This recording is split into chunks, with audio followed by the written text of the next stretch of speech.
I met Emily at a 4th of July barbecue 3 years ago. It was one of those neighborhood events where everyone knows everyone, except her. She was new in town, just moved from Denver, working as a project coordinator for a medical device company. She had this bright, easy smile and a laugh that seemed to cut through the noise. We ended up at the same table, talking about books, movies, and our love for cooking. That night, as fireworks exploded overhead, I remember thinking, this could be something real. Our relationship grew quickly but naturally. We started dating, and within 6 months, Emily moved in with me. At first, it was small things. I added her to my phone plan, got her a key to my apartment, paid for groceries and utilities while she was settling into her new job. It never felt like a burden. I was happy to help. We were partners, after all, and I thought that's what partners do. A year into our relationship, we started talking about the future, getting married, buying a house, even having kids. We set up a joint savings account to start putting money away for the wedding. I contributed most of the funds since Emily was still paying off student loans, but I didn't mind. I paid for the venue deposit, the photographer's down payment, even started covering some of the catering costs. Every time she mentioned something she wanted, a specific floral arrangement, a weekend getaway for us time, a new laptop for her freelance projects, I found a way to make it happen. Looking back, I realize how much I gave, my time, my energy, my money, without ever questioning it. Emily was my future. I thought we were building a life together, one step at a time, but as I would later find out, while I was busy building that future, someone else was busy tearing it down. It happened on an ordinary Tuesday evening. Emily had just come home from work, her hair in a messy bun, still wearing her blazer over a plain white tee. She seemed restless, pacing a bit, avoiding eye contact. While I was setting the table for dinner, I had made her favorite lemon butter salmon, a bottle of Sauvignon Blanc chilling in the fridge. She finally stopped, standing in the doorway of the kitchen, arms crossed. Her voice was soft, too soft. "James, we need to talk." I froze, a fork still in my hand. Something in her tone made the air feel heavy. She started slowly, as if she was choosing each word with care. "I think I need space, a break, just some time to figure things out." Her eyes darted to the floor, then back to me, almost apologetic, but not really. "A break?" My stomach twisted. I tried to keep my face calm, my voice steady, though inside I felt the ground slipping away. "Is this about us? The wedding?" I asked. Emily shook her head, her hands clutched in front of her, twisting a silver ring she always wore. No. It's not you. It's everything. My parents, work. They've been pressuring me a lot lately. They think maybe I'm rushing into things." There it was, the first real crack. Her parents, they never said it outright, but I knew they saw me as less. Not from their world of polished careers and old money. I was just a project manager, a guy with calloused hands who fixed things around the house himself instead of hiring someone. I wasn't the lawyer or surgeon they probably pictured for their daughter. I took a breath, forcing the words out slowly. "Did they ask you to do this?" Emily flinched, just for a second, then straightened. "No, this is my decision." Her voice was thin, rehearsed, like she had been coached. I didn't push. I just nodded, swallowing down the acid rising in my throat. "Okay," I said quietly. "If you need space, take it." The room felt unbearably still. She gave me a quick, tight smile, one I'd seen her use in awkward work meetings, and picked up her bag as she walked out. I heard the soft click of the door shutting behind her, and then there was silence. I stood there for a long time, the salmon growing cold on the plates, the wine unopened, the apartment, once filled with her laughter, her music, her half-empty coffee cups, felt like a hollow shell. I sat down on the couch, staring at the empty space where she used to sit. The walls seemed to close in, the shadows growing longer as the evening crept in, and for the first time, I let the suspicion sink in. This wasn't about space. This was about something much darker, something I hadn't seen coming. The next morning, I woke up early, still feeling the weight of Emily's words echoing in my head. The apartment was too quiet.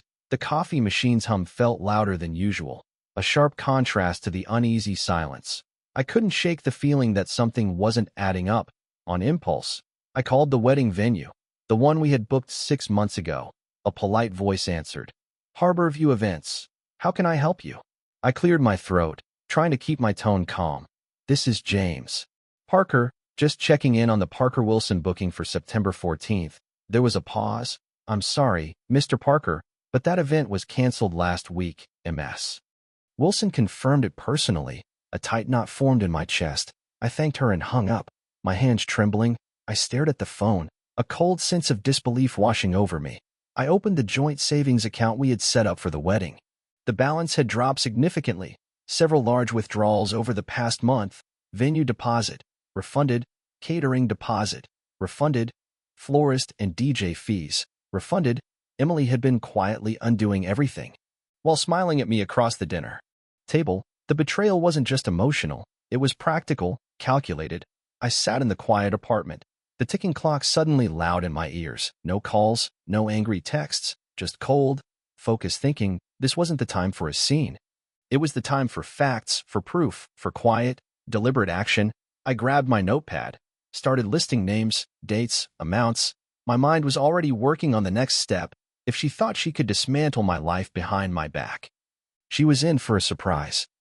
That evening, I logged into our joint account and transferred my portion of the savings back into my personal account. Every dollar I'd put toward the wedding, quietly, methodically. I made copies of the bank statements, every refund, every withdrawal in Emily's name. Then, I sent her a simple message.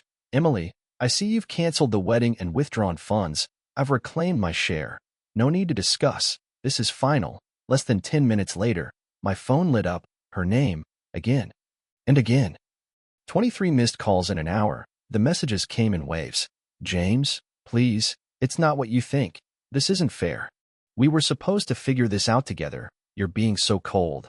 I was pressured into this by my parents. You know how they are. Her words twisted, from guilt to manipulation, then to guilt again.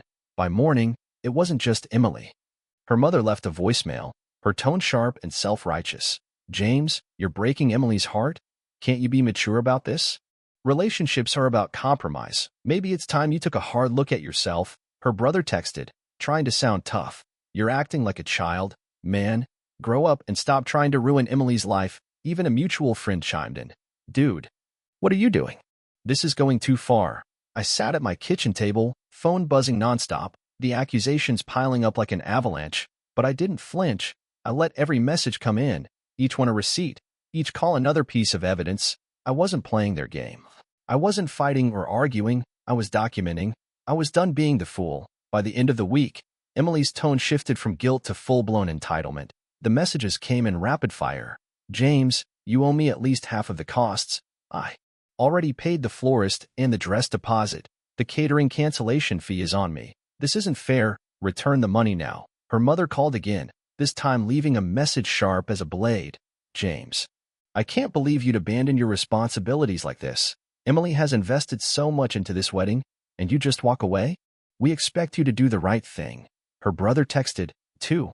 Pay her back. Man, be a decent human. Even a mutual friend sent a snarky message. Come on, dude, don't leave her in the lurch like that. I read each message carefully, but I didn't respond. I wasn't going to be drawn into a shouting match over text. Instead, I focused on facts. I pulled up every transaction, the florist invoice, paid by Emily, the dress deposit, her credit card, the catering refund, already processed into the joint account before I transferred my share. I organized everything into a folder on my computer. Statements, emails, invoices, even the initial savings breakdown from when we first opened the account. No drama, no anger, just facts. I drafted a calm, concise response. Emily, per our records, the deposits and cancellation fees were covered by you or refunded directly to the account. I have documentation of all transactions. My share has been rightfully reclaimed. This matter is closed. I hit send and muted my phone. The next morning, I found another string of messages from her mother, brother, and even a few friends, accusing me of being heartless, irresponsible, and petty. I let it all roll off. They could scream into the void. It all came to a head a week later. Emily called, and for once, I picked up. Her voice was shaky, but there was an undercurrent of control, like she'd been practicing her lines. James, I don't understand how you can be so cold. I gave up so much for us. My family, they're disappointed in me. I have expenses, commitments. A real man would cover them. You left me stranded. Her tone shifted from tearful to bitter. You knew I had debts. You knew I was counting on your help. Yeah. But just going to abandon me like this? I let her finish, letting the silence stretch before I spoke. My voice was even, calm. Emily, you made your choices. You canceled the wedding. You withdrew the deposits. You spent the money. None of that was done with my consent or knowledge. You don't get to rewrite the story now because the consequences feel inconvenient. She tried again, voice rising. I did it because I was scared. Because my parents didn't think you were good enough. And you agreed with them. I interrupted, my tone like steel. That's your decision, not mine. You let them influence you, not me. I respected you enough to let you make your own choices.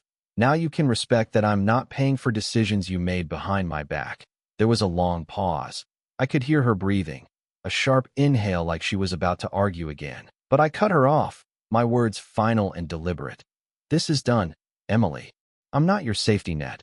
You walked away, and now you have to stand on your own. I hung up before she could answer, and for the first time in months, I felt the weight lift. I wasn't her problem anymore. A few weeks later, I started hearing bits and pieces.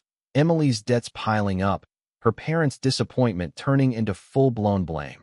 Even some friends distancing themselves when the full story came out. Her once polished life was unraveling. Unpaid vendors, social invitations drying up, whispers in her professional circle. I watched it all from a distance, detached. My own life had shifted.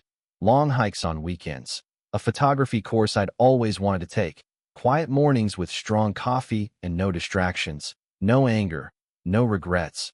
I had weathered the storm. She was no longer my responsibility. I had my peace, and that was enough. Looking back, I see it clearly now. Love without honesty is a slow poison, and trust, once broken, is a debt that can't be repaid. I learned that. No matter how much you give, it means nothing if the person on the other side sees you as a safety net, not a partner. You can't fix someone who doesn't want to take responsibility for their choices, and you can't build a life on a foundation of lies. So I've chosen to build my life differently. On my own terms, with people who stand beside me, not above me. Speech balloon, I'm not a backup plan. I'm not a wallet. I'm a man who knows his worth.